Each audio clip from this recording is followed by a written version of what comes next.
शिवसेनेचे खासदार संजय राऊत यांनी राज्यपाल यांना उद्देशून काही भाष्य केलंय। 6 महिने होऊन गेलं, कोणतं संशोधन चालू आहे? सर्जिकल स्ट्राईक 24 तासात मोदींनी केला होता। 12 आमदारांच्या सदस्यत्व रोखणे ठेवणे हा घटनेचा भंग आहे। यात राजकारण आहे आणि महाराष्ट्राच्या जनतेवर अन्याय आहे। काटोल ते काही तुफान आलं आणि त्या वादळामध्ये फाईल वाहून गेलं, तिथे कोणी भूत प्रेत आलं। जर आज ते 12 विधानसभा सदस्य असते तर कोणाच्या काळात त्यांनी जोमाने काम केलं असतं? महाराष्ट्राला लुटायचं काम दिल्लीवाले करत आहेत, त्यांची काही जबाबदारी आहे की नाही? तुम्ही गुजरातला 1000 करोड देऊ शकता, परंतु महाराष्ट्राचा आक्रोश, महाराष्ट्राची वेदना तुम्हाला कळत नाहीये, असे राऊत यांनी भाष्य केलंय। तसेच संजय राऊत यांनी रामदेव बाबा यावरही भाष्य केलंय। बाबा रामदेव यांच्याऐवजी दुसरा कोणी काही बोललं असतं तर भाजप रस्त्यावर उतरून चक्काजाम केला असतं।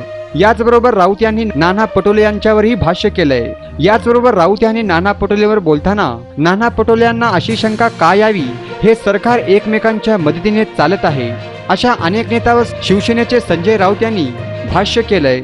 6 महिने होऊन गेले, एवढं कोणतं संशोधन चालू आहे? सर्जिकल स्ट्राईक बालकोटवर तर मोदींनी 24 तासात केला होता, सगळा अभ्यास वगैरे करून त्यावेळेला। आता कुठला एवढा 12 आमदारांसंदर्भात संशोधन सुरू आहे? कोणाला PhD करायची आहे का त्याच्यावर, तर ती करून घ्या, पण 12 आमदारांचं सदस्यत्व रोखून ठेवणं अशा प्रकारे हा घटनेचा भंग आहे। जर कोणी म्हणत असतील वकील की कायद्यामध्ये असं लिहिलेलं नाही कुठे की राज्यपालांनी कोणत्या कालमर्यादेत हे सदस्य नेमले पाहिजे, तर त्यांना कायदा माहीत नाही। याचा अर्थ असाही नाही की विधान परिषदेमध्ये 12 सदस्य तहयात नेमायचेच नाही, यात राजकारण आहे। हा महाराष्ट्राच्या जनतेवर अन्याय आहे आणि लोकशाही, संसदीय लोकशाहीचा सरळ अवमान आहे। आता तर मी असं वाचलं की राजभवनातूनच सांगण्यात आलं की त्या फाईलचा कुठे शोध लागत नाही, आता पता नहीं लगता है। ये तो बहुत ही भयंकर और गंभीर समस्या है। तो क्या वहाँ कोई तूफान आया और तूफान में वो फाइल बह गई, या कोई वो भूत प्रेत वहाँ आते हैं ना, लोग ज़्यादा आते हैं आजकल वहाँ, वो चुरा कर लेके गए, तो देखना पड़ेगा। लेकिन इस प्रकार से नियम बाह्य वर्तन करना, घटना बाह्य काम करना,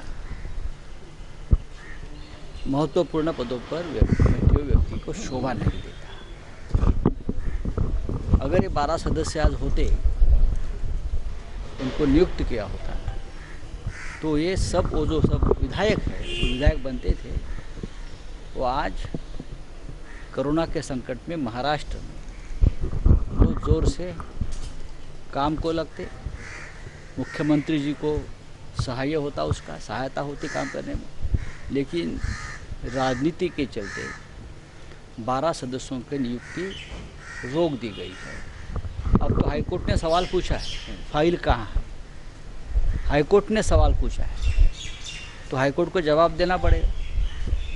सगळ्यात महत्त्वाचं म्हणजे 1,500 कोटी राज्याला द्यावे अशी मागणी करण्यात आली होती, ती सुद्धा पूर्ण झाली नाही। महाराष्ट्राची जनता बेहाल आहे, त्यांना मुख्यमंत्र्यांकडून अपेक्षा आहे। त्या मुख्यमंत्र्यांकडून अपेक्षा आहेत, बरोबर आहे। मुख्यमंत्री हे जनतेच्या अपेक्षेला खरे उतरतील, पण या महाराष्ट्राला लुटण्याचं काम सातत्यानं दिल्लीवाले करत असतात, मुंबईला। त्यांची काही जबाबदारी आहे की नाही? प्रधानमंत्री गुजरातला जातात आणि एका झटक्यात 1000 कोटी रुपये देतात।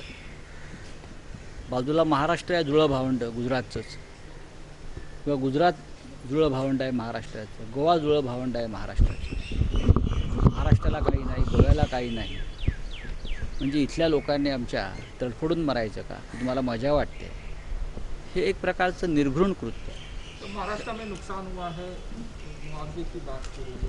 हम तो ज़रूर बात करेंगे, केंद्र से भी बात करेंगे, मुख्यमंत्री बात करेंगे, लेकिन ये समय ऐसा है कि केंद्र और राज्य में संघर्ष नहीं होना चाहिए किसी भी हालत में। लेकिन अगर आप गुजरात को जो तूफान आया, चक्रवात आया, उसके लिए आप 1000 करोड़ दे सकते हैं बिना मांगे। लेकिन महाराष्ट्र का जो आक्रोश है, आकांत है, दुख है, वेदना है, उनको आप समझ नहीं पाते और हमको बार बार झोली फैलानी पड़ती है, हाथ फैलाने पड़ते हैं। ये सब यहाँ की जनता देख रही है। सर, बाबा रामदेव ने एलोपैथी दवा को लेकर और हर्षवर्धन, डॉक्टर हर्षवर्धन ने अभी देखिए ये डॉक्टर हर्षवर्धन और बाबा रामदेव की बात है। अगर बाबा रामदेव जी ने जो बात की है वो किसी और ने की होती, किसी अपोजिशन पार्टी के संदर्भ में किसी नेता ने, तो अब तक बीजेपी ने सड़क पर उतरकर चक्का जाम किया होता। सर, करोनाच्या काळामध्ये औरंगाबादमध्ये कोरोना झालेले लोक हे रोजगार हमीच्या कामावर होते अशा प्रकारची आणि त्या संदर्भात मंत्री जे आहेत पण अशा पद्धतीने ते बोलते ना, माझ्याकडे माहिती नाही आहे, मी आपल्याच माध्यमातून ती बातमी पाहिली, माझ्याकडे पक्की माहिती नाही। सर, नाना पटोलेंनी टीका केलेली आहे. ते म्हणाले की काँग्रेस आहे म्हणून सरकार आहे. बरोबर आहे, आम्ही असं कधीच म्हटलं नाही की काँग्रेसशिवाय सरकार आहे। नाना पटोलेंना अशी शंका काय यावी, आम्हाला पूर्ण माहिती आहे आणि हे सरकार बनवताना आम्ही आघाडीवर होतो, बाकी सगळे नंतर आले, ठीक आहे, पण काँग्रेस किंवा सोनियाजी, राहुल गांधीजी, प्रियंकाजी यांच्याशी आमच्या चर्चा सुरूच होत्या सुरुवातीपासून। शरद पवार असतील, अन्य नेते असतील, उद्धव ठाकरे साहेब असतील, त्याच्यामुळे हे सरकार जे आहे हे एकमेकांच्या मदतीनं, एकमेकांच्या सहकार्यानंच चाललं आहे आणि याचं विस्मरण तिन्ही पक्षापैकी कोणालाही झालेलं नाही। नाना पटोले ने जो बोला है कि सरकार कांग्रेस है तो सरकार होता है, डेफिनेटली उसको किसने नकारा है क्या? नाना पाटोले जी के साथ किसी ने इस प्रकार से चर्चा की है कि आपके सिवाय सरकार बन गई है? कांग्रेस तो महत्वपूर्ण स्तंभ है एक सरकार का है। सोनिया गांधी और राहुल गांधी जी ने सम्मति दी, परमिशन दी, इसलिए सरकार बनी।